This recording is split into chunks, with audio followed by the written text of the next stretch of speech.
ಮೈಸೂರಲ್ಲಿ Chinese language ಮಾತಾಡಕ್ ಹೋಗಿ ಬೈಸ್ಕೊಂಡೆ. ಇವತ್ತು ಮೈಸೂರಲ್ಲಿ ನಂಗೆ ಸ್ವಲ್ಪ ಕೆಲಸ ಇತ್ತು. ಅದ್ಯಾವ ಕೆಲಸ ಅಂತ ಮುಂದೆ ನೋಡಿ ಗೊತ್ತಾಗುತ್ತೆ. ನಾನು ಮೈಸೂರಿಗೆ ಹೋಗ್ತಿದ್ದೀನಿ ಅಂತ ಗೊತ್ತಾದ ತಕ್ಷಣ ನನ್ನ ತಂಗಿನೂ ರೆಡಿಯಾಗಿ ನಾನು ಬರ್ತೀನಿ ಅಂತ ಹೇಳಿದ್ಲು. ಗೈಸ್, ನನ್ನ ತಂಗಿಗೆ ಒಂದು ವೀಕ್ನೆಸ್ ಇದೆ ಅಂತೆ, ನಿಮ್ಗೆ ಗೊತ್ತಾ? ಇಲ್ಲ. ಇವಾಗ ಹೇಳ್ತೀನಿ, ಕೇಳಿ ತಿಳ್ಕೊಳ್ಳಿ. ಎಲ್ರು ಸಹ ಬಸ್ಸಲ್ಲಿ ಹೋಗ್ಬೇಕಾದ್ರೆ ಕಮ್ಮಿ ಊಟ ಮಾಡ್ತಾರೆ, ಇಲ್ಲ ಕರ್ಡ್ ರೈಸ್ ತಿನ್ಕೊಂಡು ಹೋಗ್ತಾರೆ, ಯಾಕಂದ್ರೆ ವಾಮಿಟಿಂಗ್ ಆಗದೆ ಇರ್ಲಿ ಅಂತ. ಆದ್ರೆ ನನ್ನ ತಂಗಿ ಕುಕ್ಕರ್ ತುಂಬಾ ಅನ್ನ ತಿನ್ಬಿಟ್ಟು ಆಮೇಲೆ ಬಸ್ಸಲ್ಲಿ ಟ್ರಾವೆಲ್ ಮಾಡ್ಬೇಕಂತೆ. ಹೊಟ್ಟೆ ತುಂಬಾ ತಿನ್ಕೊಂಡು ಹೋದಂತೆ, ವಾಮಿಟಿಂಗ್ ಆಗಲ್ಲ ಇವಳಿಗೆ. ಅದ್ಭುತ, ಆರನೇ ಅದ್ಭುತ ಇದು.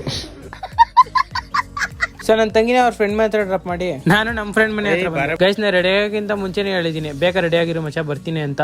ಇವಾಗ ಸ್ನಾನಕ್ಕೆ ಹೋಗ್ತಾನೆ ಗೈಸ್. ಎಲ್ಲಾ ಫ್ರೆಂಡ್ಸ್ ಈಗೇನೇ ಇಲ್ಲ, ನಮ್ಮ ಫ್ರೆಂಡ್ ಮಾತ್ರ ಈ ತರ ಅಂತ ಕಮೆಂಟ್ ಮಾಡಿ. ಸೊ ಅಲ್ಲಿಂದ ಮನೆ ಬಿಟ್ಟು ಮೈಸೂರಿಗೆ ಬಂದು ರೀಚ್ ಆದ್ವಿ. ಇವತ್ತು ಸಂಡೇ ಆಗಿರೋದ್ರಿಂದ ಪ್ಯಾಲೇಸ್ ಹತ್ರ ಕಾಲಿಡಕ್ಕೆ ಆಗ್ತಾ ಇರ್ಲಿಲ್ಲ. ಸಂಜೆ ಹೊತ್ತು ರೆಸ್ಟ್ ಮಾಡ್ಕೊಂಡು ಮನೇಲಿ ಇರ್ತಾರೆ ಅಂತ ನಾವ್ ಅನ್ಕೋತೀವಿ, ಆದ್ರೆ ಇವರೆಲ್ಲ ತಿರ್ಗಾಡಕ್ ಬರ್ತಾರೆ ಗೈಸ್ ನಮ್ ತರ.